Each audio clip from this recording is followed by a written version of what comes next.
The first drop of water touched my ankle before he even finished his sentence. "It's movin' ready, sis. You're lucky I gave you such a deal." I stared at him, standing there in the dim kitchen light, his hands tucked into his pockets like he was proud of himself.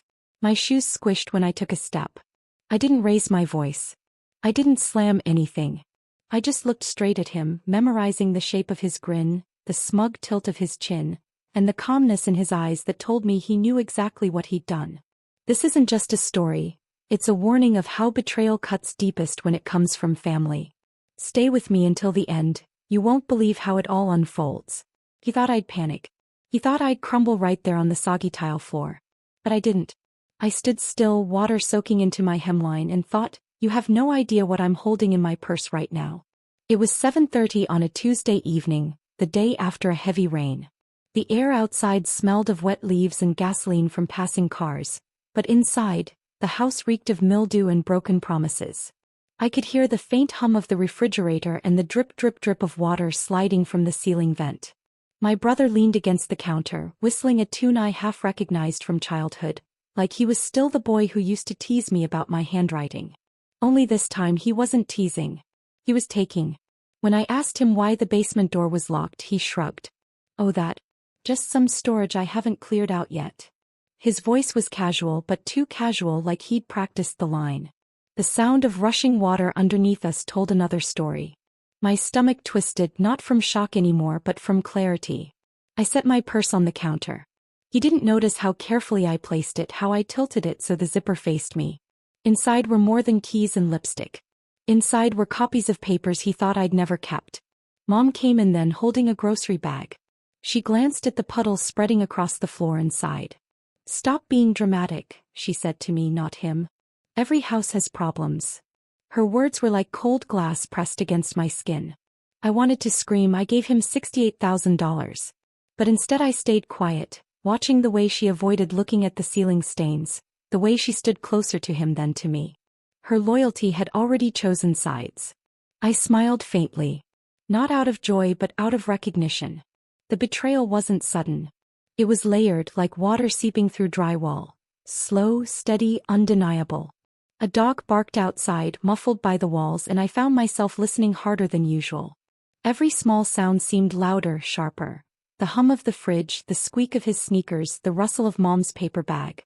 My senses sharpened because I knew this moment mattered. I was cataloging everything, every detail I could later pull apart like threads. He leaned closer and whispered, "You should be grateful, sis. Not everybody gets a house like this." The word grateful slid under my skin like a splinter. I thought about the last conversation we'd had before the money changed hands. He'd promised me security, a fresh start, no more renting, no more repairs I couldn't afford. He looked me in the eye then too, just like now, only back then I believed him. Now I saw something I'd missed. The flicker of amusement, the satisfaction of pulling one over on someone who trusted him. I set my hand on my purse again. My secret pressed against my fingertips. The folded envelope of receipts, contracts, and texts he thought I'd deleted. He didn't know I'd made copies. He didn't know I'd already spoken to someone who mattered more than his words. "Mom," I said calmly, "would you mind opening that basement door?" Her eyes flicked to him. He shook his head. She frowned and said, "Stop trying to cause trouble." That was all the answer I needed. Their silence was confirmation. I didn't push it further. I didn't have to. I walked down the hallway, my shoes squelching, and opened the bedroom door. The wallpaper was peeling at the corners and the window frame was soft with rot. I pressed my finger against it and left a dent. The smell of damp earth rose stronger here, mixed with something metallic. I pulled back the curtain.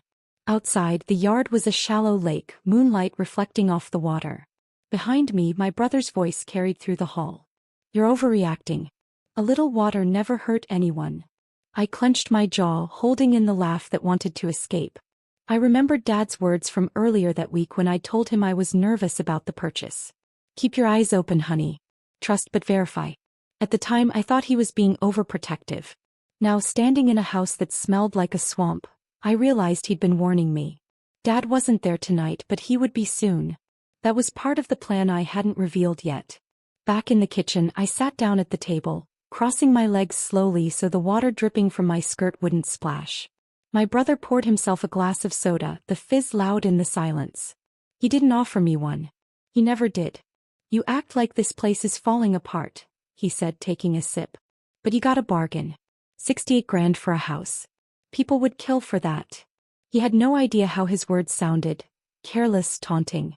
I tilted my head, studying him the way a teacher studies a student caught cheating. You're right, I said softly. People would kill for that. His smile faltered for just a second. The clock on the wall ticked toward 8. My phone buzzed once in my pocket, a signal I didn't show. I kept my hands folded neatly on the table as if I had nowhere else to be. Mom sat across from me, unpacking groceries, humming a hymn under her breath. The sound should have been comforting. Instead, it made the room feel smaller, tighter, like the hymn was a cover song for the truth we were all avoiding. I wondered if she noticed the water spreading farther across the floor, inching toward her shoes. She didn't move them. Maybe she couldn't.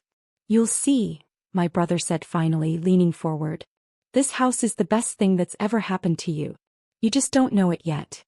I looked straight into his eyes. Calm, steady, patient. And I thought, you don't know what's already happened to you. I stood, picked up my purse and walked toward him. The air between us felt heavy, thick with things unsaid. He didn't move, didn't flinch, just smirked like he had already won. But I wasn't here to argue. I wasn't here to beg. I was here to remember. Every word, every look, every drop of water hitting the floor. When I finally spoke, my voice was quiet enough to make him lean closer. Look me in the eye, I said. And tell me again it's movin' ready. He opened his mouth, but I stopped listening after the first word. Because I already had what I needed. Look me in the eye and tell me again it's movin' ready, I said. His lips curled, ready to toss out another line, but I no longer needed to hear it. His words had already lost their power. I stepped back, letting the silence hang heavy between us, and turned toward the hallway. My shoes squelched on the damp floor as if the house itself was trying to stop me from leaving. The place creaked under its own weight. Every step I took echoed like a warning. I paused in the living room, staring at the swollen walls. The paint was bubbling from the inside, blisters forming where the water had soaked deep. I pressed my palm against one of them and it felt warm, alive, almost breathing. The house was unraveling in front of me, but I wasn't unraveling with it. Not anymore. The days that followed became a lesson in patience. Each morning I woke to new signs that the house was collapsing faster than my brother's excuses. Cracks widened along the baseboards. The smell of damp earth clung to my clothes. At night, I could hear the faint groan of wood shifting, as though the house was sighing under a weight too heavy to bear. But instead of crying or cursing, I watched. I documented. I made lists in a notebook I kept on the counter. Dates, times, conditions. My brother thought my silence meant surrender. He had no idea it was strategy. One Saturday, a neighbor knocked on the door. An older man with kind eyes and mud on his boots. He introduced himself as Henry, said he'd lived on the block 30 years. You knew here, he asked. I hesitated before answering. Sort of, I said. Trying to be. He looked past me into the house, his eyes narrowing at the smell. This place flooded bad 5 years ago, he said, voice low. Whole block knew it. Surprised anyone sold it to you. The words hit me like cold water. So it wasn't just an accident. It was history repeating itself. History my brother had hidden. I thanked Henry, but when I closed the door, my hands were trembling. Not from fear, but from the certainty that my instincts were right. This wasn't just neglect. It was deceit. By Monday, I had an inspector at the house. He walked through with a clipboard, tapping walls, kneeling by cracks, muttering numbers under his breath. He didn't sugarcoat it. Foundations compromised, he said finally. Whoever sold you this knew what they were doing. I nodded, pretending to be calm, but inside I felt something shift. His words weren't just confirmation. They were ammunition. When my brother called that night, his voice was syrup-sweet. Hey sis, how's the place holding up? I let a pause stretch before I answered. Like it's about to fall down, I said. He laughed, brushing me off. You always worry too much. Just patch it up. Houses aren't perfect. But what he didn't know was that I had the report in my lap, signed and dated. Every detail spelled out in black and white. My father visited the next morning. He stood in the kitchen with his arms crossed, surveying the ceiling stains. Knew it, he muttered. Told you to trust but verify. I nodded, biting back tears. Not because he was right but because he was here. His presence steadied me. He didn't scold. He didn't pity me. He simply said, "We'll handle this." And for the first time since the water touched my ankles I believed I could. Mom stopped by later that week. She wrinkled her nose at the smell but still defended him. "Your brother wouldn't do this on purpose," she insisted. I held up the inspector's report. "Then explain this," I said. She wouldn't look at it. She folded her arms and said, "You should be grateful he tried to help you at all." Grateful. There was that word again. Only this time I didn't swallow it. Grateful for what? I asked sharply. For giving him $68,000 in exchange for a sinking house? Her silence told me everything. She wasn't blind. He was choosing not to see. The tension seeped into every corner of my life. At the grocery store I overheard two women whispering about the sister who bought the flooded house. At church, someone asked if I needed prayers for my home repairs. My cheeks burned but I smiled politely, keeping my answers vague. What they didn't know was that I was collecting their whispers too. Every rumor, every sideways glance built pressure around my brother's name. And I knew sooner or later the cracks in his story would show. At night the house became my accomplice. I sat in the living room with the lamp off, listening. Water dripped from the ceiling into a bucket I'd placed on the floor. The sound was steady, rhythmic, almost like a clock ticking down. Each drop reminded me that time was on my side. The house was evidence and every creak and leak was writing my case for me. Sometimes I would walk down the hall and press my hand to the walls, feeling the damp pulse beneath the paint. Instead of despair I felt determination. This house might break but I wouldn't. One evening Henry stopped by again. He held out a yellowed newspaper clipping. "Thought you should see this," he said. It was an old article about the neighborhood flood. A photo showed men wading knee-deep through water, carrying sandbags. And there, blurred in the background, was my house. I stared at it for a long time, the grainy image proof that my brother's lie wasn't a slip.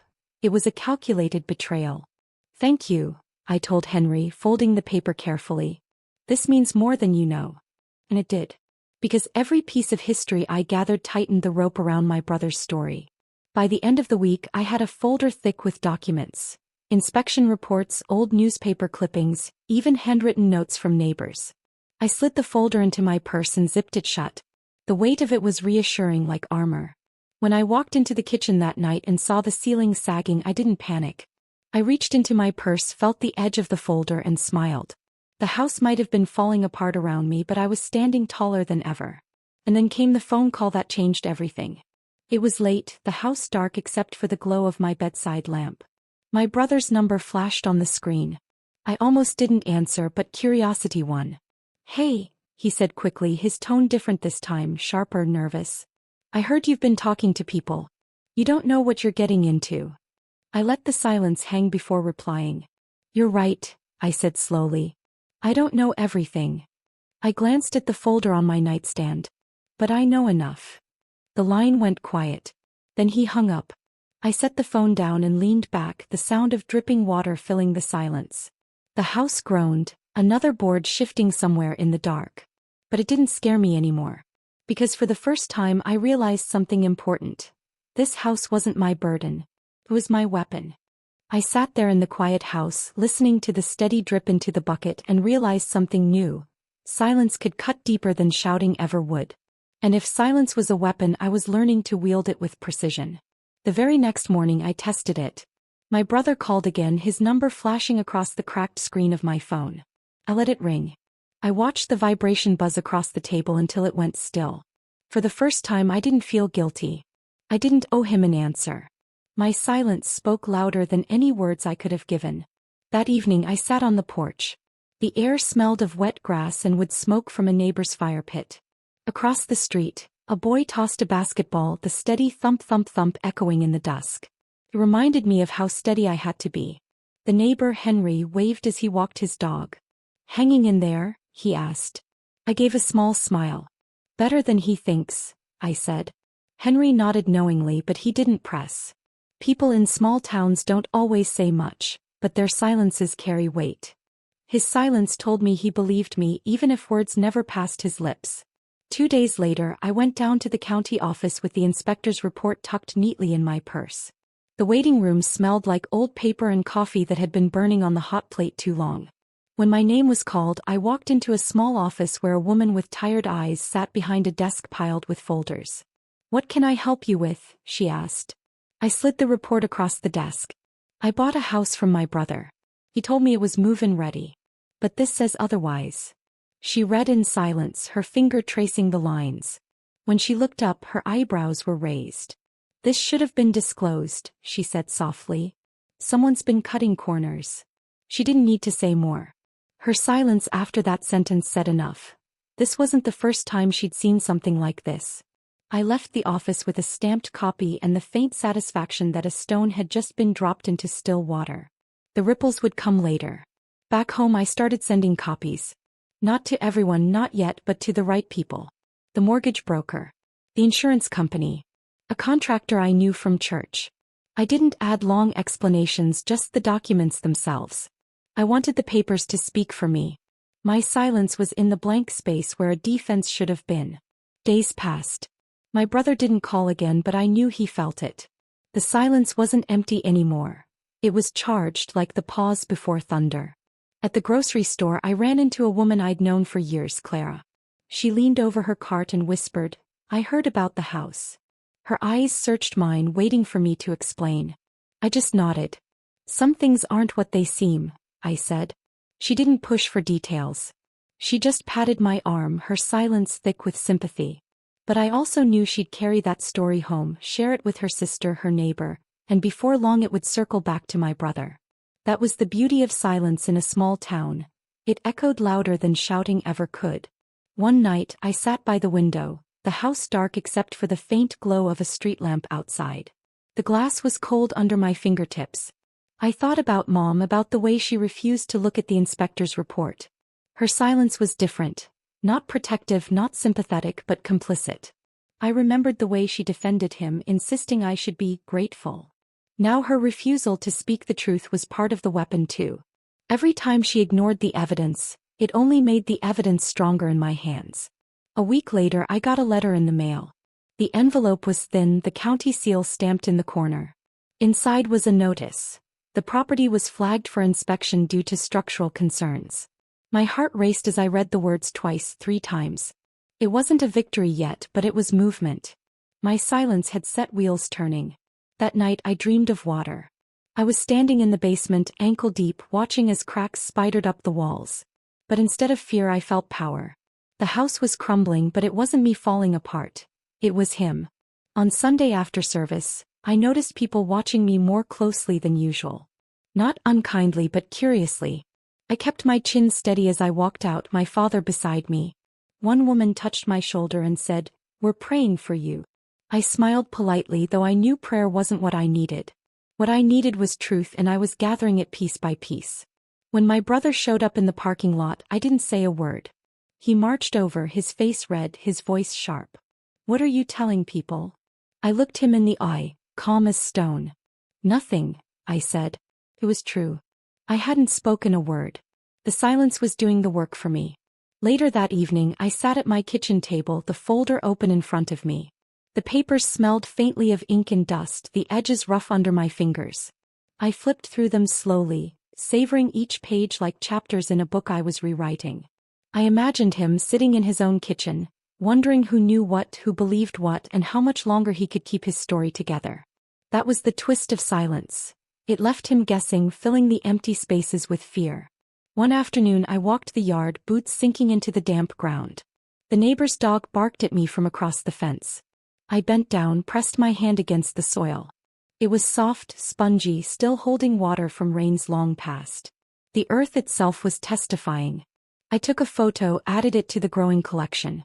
Another silent witness. My father called me that night. "You holding up?" he asked. "I'm holding stronger than ever," I said. There was a pause on his end, the kind of silence that carried pride. He didn't need to say the words. I heard them anyway. The next morning an envelope arrived with no return address. Inside was a single sheet of paper. A photocopy of a work order from years ago, listing repairs to the foundation. At the bottom, in my brother's handwriting, was his signature. I held it in my hands, my heart pounding. I didn't know who sent it or why, but I knew one thing. The silence around me wasn't just mine anymore. Others had started speaking in their own quiet ways. I leaned back in my chair, the paper trembling slightly between my fingers. Outside, the house creaked in the wind, the sound like a groan. But I wasn't afraid. Because every silence, mine, Mom's, the county's, the community's, was becoming a chorus. A weapon I never expected to have. And soon it would strike. The first strike landed the morning I walked into the courthouse. My folder felt heavy in my hands, not just from paper but from months of quiet waiting. The hallway smelled faintly of disinfectant and old wood polish, and the echo of footsteps followed me as I walked beside my father. He didn't speak, but his presence was enough. Steady, thought. A reminder I wasn't walking in alone. The courtroom itself was colder than I expected. The air conditioning hummed overhead and the fluorescent lights made the walls look sterile, stripped of warmth. My brother was already there, sitting at the defendant's table, his arms stretched across the back of the chair like he owned the place. He smirked when he saw me, but his eyes flickered when they landed on the thick folder pressed to my chest. The judge called us to order and I took my seat. My palms were damp, but I forced them flat against the table, steadying myself. My brother's lawyer opened with smooth words about family misunderstandings and good intentions. Each phrase was carefully polished, designed to sound harmless. But I had something stronger than polished words. I had proof. When it was my turn, I opened the folder and slid the inspection report forward. The sound of paper scraping against the table was louder than his lawyer's speech. I watched the judge's eyes scan the document, his brow tightening. "This isn't a misunderstanding," I said quietly. My voice didn't shake. "This is deliberate." My brother leaned forward, his jaw clenched. "You're making this bigger than it is," he hissed. I turned to him, met his stare and whispered back, "It's already bigger than you can handle." The bailiff barked for silence, but the damage was done. His composure cracked, just slightly but enough for me to see. Mom sat behind him, clutching her purse in her lap. She wouldn't look at me. I wanted her eyes even for a second, but her gaze stayed fixed on the floor. That silence cut sharper than any insult. Still, I reminded myself, silence had been my weapon before. Maybe now it was hers too. The judge spoke again, calling for evidence. I laid out photographs one by one. The swollen walls, the cracked foundation, the sagging ceiling. Each picture landed like a hammer. My father helped me spread them across the table, his large hands steady as stone. "This house isn't safe," I said. And he sold it knowing it wasn't. The judge didn't argue. He just nodded, lips pressed tight. The ruling came faster than I expected. Liens. Investigations. Audits. Words that carried weight heavier than dollars. My brother's smirk was gone now, replaced with a pale face and eyes darting to the lawyer beside him. But even as the gavel came down, I knew this wasn't the end. It wasn't just about court. It was about every door that ruling would open afterward. Walking out into the sunlight, I felt the air hit my face like freedom. My father clapped a hand on my shoulder, but he didn't say much. He didn't have to. I knew he was proud. My brother stormed past us, his voice low and sharp as he muttered, "You'll regret this." I let him go. His threat wasn't power anymore. It was panic. The days after court moved quickly. The county sent more letters, each one marked with seals and signatures. One notice ordered a property review. Another flagged his past transactions for inspection. Each envelope felt like another crack forming beneath his feet. At the bank, I overheard a teller whispering about accounts being frozen. I didn't repeat it, but I stored it away. His world was shrinking piece by piece. At home, the house continued to groan, but it no longer felt like a trap. Every creak and leak felt like confirmation. The structure was falling apart, but I was standing taller than I had in years. Still, the silence at night pressed heavy. I found myself lying awake, listening to the drip into the bucket. Sometimes I wondered if I had gone too far, if family ties should have stopped me. But then I remembered the smirk on his face, the word grateful in my mother's mouth, and the way the floor squished under my shoes the night I moved in. But I hadn't gone too far. I'd barely started. One afternoon I stopped by the grocery store. Clara spotted me in the canned goods aisle. She leaned close, her voice low. "Word is he's being audited." I raised an eyebrow. "Word travels fast." Clara gave a knowing smile. "Small town. People talk." Sometimes not talking says even more. Her words stuck with me. Silence wasn't just mine anymore. It was spreading, wrapping around him from every corner of town. A week later, I received a call from the contractor who'd once done side jobs with my brother. His voice was tight, nervous. "I heard you filed," he said. "I did." There was a pause. Then, "You should know he cut deals under the table. Took cash, skipped permits. If someone looks close, they'll find it." I thanked him, my hand trembling as I hung up. It wasn't just me gathering evidence anymore. People were stepping forward, quietly, carefully. His silence had turned against him. The following Sunday at church I noticed the shift. People didn't avoid me anymore. They avoided him. A man who once shook his hand every week walked right past without a glance. A woman who used to laugh at his jokes sat 2 pews over, lips pressed tight. The silence had become public. And it was louder than any sermon. That night I sat at my table with my father. The folder was open between us, thicker than ever. He traced a finger over the documents, his voice steady. "This isn't just about money," he said. "I know," I replied. "It's about the truth." But even as I said it, I felt something deeper stirring. It wasn't only truth I wanted anymore. It was justice, and maybe more than that, a kind of balance he'd never expected me to demand. Then came the knock on the door. The firm. I opened it to find a man in a suit, badge clipped to his belt. He introduced himself as an investigator from the state licensing board. "Ma'am, we're following up on some complaints," he said. "I'd like to ask you a few questions." I invited him in. As we spoke, his questions confirmed what I already knew. The courtroom was just the spark. What was burning now spread far beyond these walls. When he left, I stood at the door, the night air cool against my skin. The house groaned behind me, but for once I didn't flinch. Because the truth had outgrown the courtroom. And my brother had no place left to hide. The door clicked shut behind the investigator, and I stood there for a long moment, my hand resting on the knob, the night air cool on my face. The house groaned again, boards shifting as if the walls themselves were listening. For months I had lived in its decay, its silence, its lies. But tonight I felt no fear. The house wasn't my burden anymore. It had become my evidence, my weapon, and finally, my freedom. The days after the investigator's visit unfolded like dominoes, tipping one by one. Notices kept coming, each stamped and official, each one pulling another thread from the fabric of my brother's life. A lien here, a demand there. What once was hidden in silence was now written in bold letters he couldn't ignore. I didn't celebrate loudly. I didn't need to. My revenge wasn't about fireworks.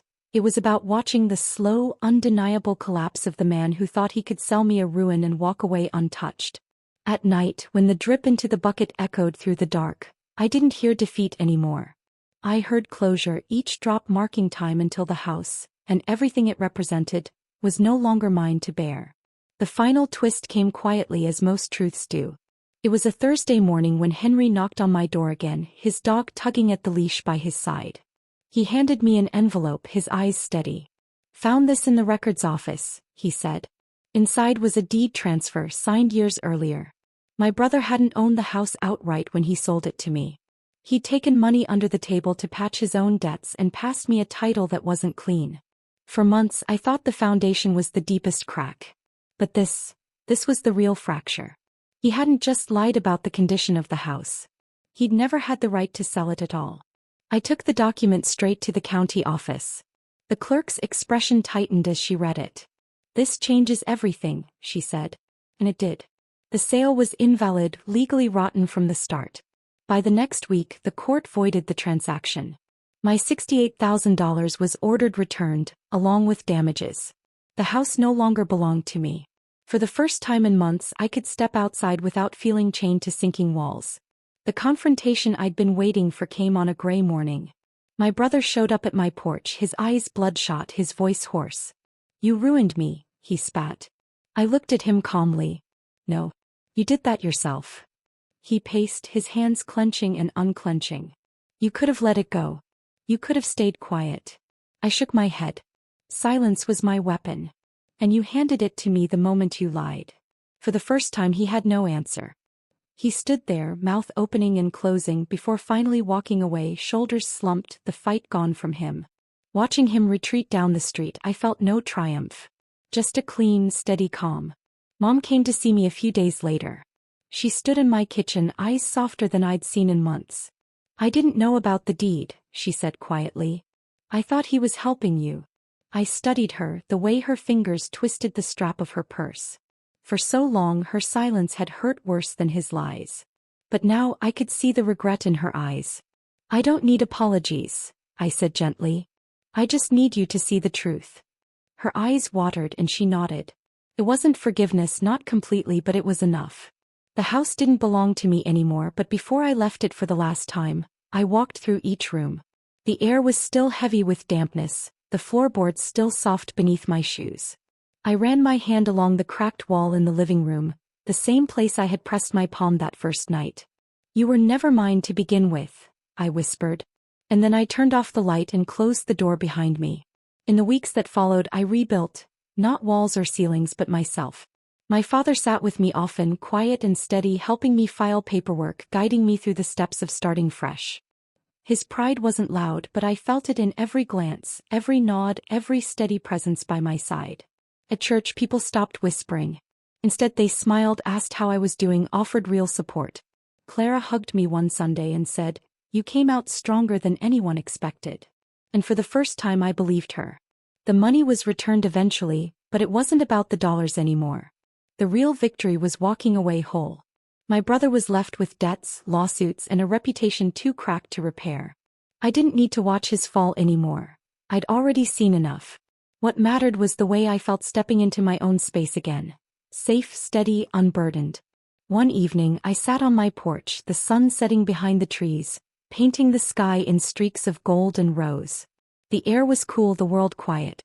I thought about every drip of water, every whispered rumor, every silence that had cut deeper than words. Revenge hadn't been about destroying him. It had been about saving myself. About proving that I could stand in the middle of betrayal and still walk out whole. I closed my eyes, breathing in the scent of fresh-cut grass, and felt lighter than I had in years.